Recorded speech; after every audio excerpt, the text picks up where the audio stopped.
Hey guys, it's Britt, and today we are going to talk about who is, in my opinion, the most detestable character on Game of Thrones. No, it is not Ramsay Bolton. It is not even Joffrey Baratheon, who cuts it very close. It's not Cersei Lannister. It's not Jaime Lannister. It's not even Euron Greyjoy. Because at least, as detestable as those characters are, at least they are fun to read about. No, today we are talking about, and I'm going to try to stick to book canon. We are talking about Catelyn Tully. I'm not going to call her Stark because she's not worthy of the Stark title. And I have a quote here that I would like to read from the first chapter. If you have the leather-bound edition, it is page 22. Catelyn had never liked this godswood. She had been born a Tully at River Run, far to the south, on the Red Fork of the Trident. The godswood there was a garden, bright and airy, where tall redwoods spread dappled shadows across tinkling streams. Birds sang from hidden nests, and the air was spicy with the scent of flowers. The gods of Winterfell kept a different sort of wood. It was a dark, primal place. 3 acres of old forest untouched for 10,000 years as the gloomy castle rose around it. It smelled of moist earth and decay. No redwoods grew here. This was a wood of stubborn, centennial trees armored in grey-green needles, of mighty oaks, of ironwoods as old as the realm itself. Here, thick black trunks crowded close together, whilst twisted branches wove a dense canopy overhead, and misshapen roots wrestled beneath the soil. This was a place of deep silence and brooding shadows. The gods who lived here have no names. Okay, so first of all, I think this says a lot about Catelyn, because Catelyn, while I respect the freedom of religion, and while I'm not particularly religious, this shows a lot about her, that she's not even willing to respect the godswood, because it is different from hers. And the Starks, the Winterfell is naturally a dim and dark place just because of the location. And that's no fault of the Starks. From this narration, at least what I take away from it, is she seems to be faulting her family that she claims to love so dearly for their gods. And that's absolutely ridiculous. Another thing that, of course, is really, really, really detestable about Catelyn is her unjustified hatred of Jon.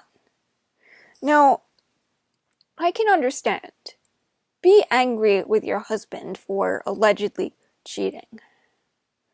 Be angry at him. But don't fault the child. That's disgusting. And unforgivable. The only time that Catelyn ever used Jon's name was after Bran fell from the tower and he's saying goodbye and she says, "Jon, it should have been you."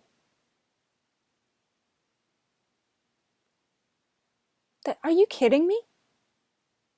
That's an innocent child who had nothing to do with the situation. And it turns out that Jon wasn't even Ned's child after all. And I can see why Ned would even keep that secret from his wife, because Catelyn is a very, very impulsive woman who doesn't think before she acts. This is evident when she takes capture of Tyrion. This is evident when she lets Jaime Lannister go, her most valuable hostage. She let go. She let run away. That's not cool. You complain that your girls are in danger, yet you let your most important asset and hostage go. That's insane to me. You want to barter for the girls? Use Jaime. And speaking of Catelyn, I don't doubt that Catelyn loves her children dearly, for the record, but there's just evidence that she is a very, very, very neglectful mother, despite all she tries to do. When Bran falls from the tower, she completely forgets about all her other children. There is Robb, who's old enough to take care of himself. She doesn't even acknowledge Theon because, to the Starks, Theon is just a political pawn to be used, and that's relevant in both the HBO canon and the book canon. But this isn't a video about Theon, so I won't go too much into that. But she completely forgets Rickon, the baby, her last boy, who is only 3 in the books. Rickon, poor baby Rickon, has been crying for his mother, clinging to Robb. Robb doesn't know what to do, and Catelyn won't leave Bran's side, which, in a way, is understandable, but the Maesters basically said, hey, this is ridiculous. You need to take care of things around the Winterfell while Ned is away. And Robb in the books is, I believe he's 14. So that's a very emotionally mature age for the time period, I suppose. But still, he has never had any, like, lordly training. He doesn't know how to take care of things. Much less his 3-year-old brother who is clinging to him and crying for his mother. Not cool, Cat. Not cool at all. And let's talk about the Red Wedding, okay? The Red Wedding was foolish in and of itself because, first of all, it was very foolish of her to assume that the Freys would just allow Robb to marry a non-Frey after Catelyn had impulsively, once again, promised Robb to a Frey that the Freys would just openly host a wedding for a non-Frey when there was supposed to be a Frey alliance. If she did not see that the Freys were plotting something, then that's a fault on her. And while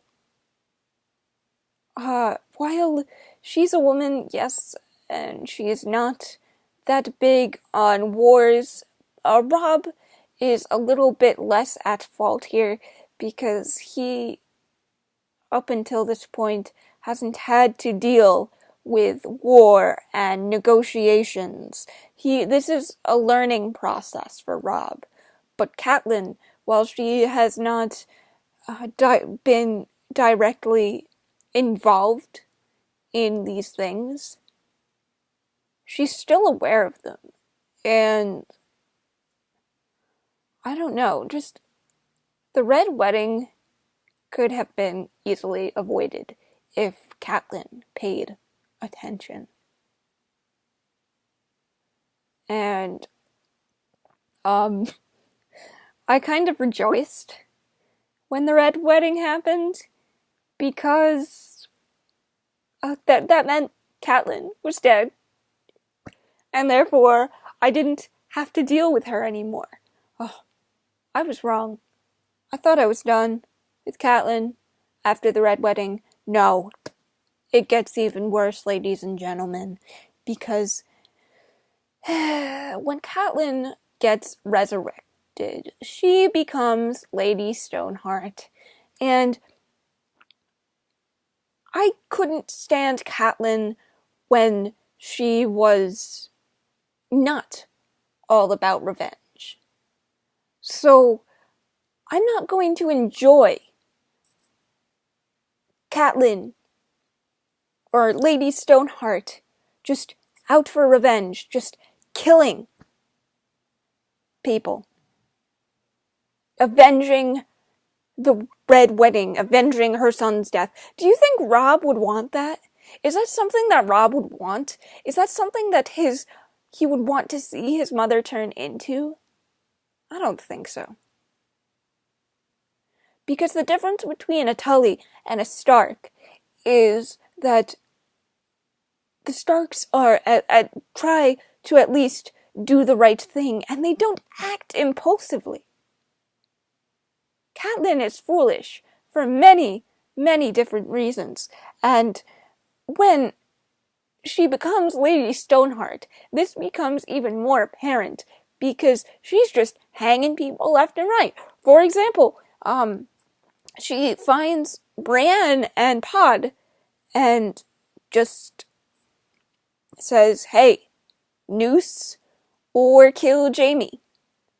And when Brienne says, well, I'll take the noose then rather kill Jaime, and she's watching Podrick get strangled to death. Well, Brienne changes her mind. And we haven't seen Pod, but we've at least seen Brienne in passing since. But if you really, really hate Catelyn Stark, there's no way that you're gonna like Lady Stoneheart. Because at least Catelyn, when she was alive, had very few but redeemable qualities. Once she became Lady Stoneheart, all of her redeeming qualities, like the love of her family and the motherly affection that she had for most of her family, and I say that because I do consider Jon a Stark, and I also consider Theon a Stark, but that's a video for another time. But Catelyn can't even bring herself to respect her own husband's wishes.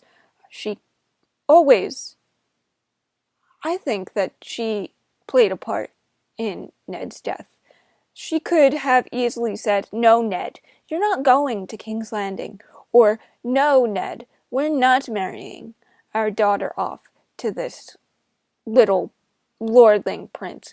Because yes, while I understand politics are a big thing, Ned had a lot of influence over Robert that not many people would have had. Ned was the king's best friend. And although he would be, quote-unquote, going against the king, that's his best friend. And he can talk Robert into things. Yes, Robert was loud, and yes, Robert was obnoxious, but at the end of the day, he had immense respect for Ned Stark. And just a lot of things could have been easily avoided if Catelyn had listened to Ned. Like, not going to see her sister after she left King's Landing. She should have gone just right to Winterfell. Maybe if she actually sat Theon down and said, this is why I don't want you going.